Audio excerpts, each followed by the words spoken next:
dünyanın xüsusiyyəti budur ki, insanlar kamala yetişmək istəyirsə, kamala gedən yol, rüşdə gedən yol, ucalmağa gedən yol ixtiyardan, iradədən keçir. Və əziz Allahımız da bu yola elə qərar verib ki, sən bir addım atanda Allah 10 addım sənə tərəf gəlir.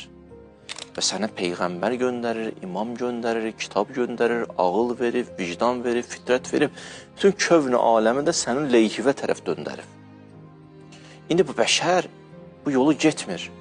Bu qüsur bu bəşərdədir. Onda gəlib belə çıxır, bu dünya yaranmayaydı. Onda necə olaydı biz bu aləm?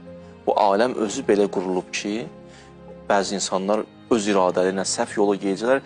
Nəyə ki, yalnız özləri səhv istiqamətə geyəcəklər?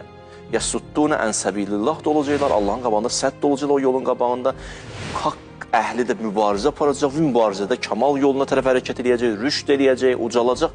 Biz dünyanın yaradılışı sistemi bundan ibarətdir ki, bu cür olmaya bilməzdi, başqa cür də ola bilməzdi.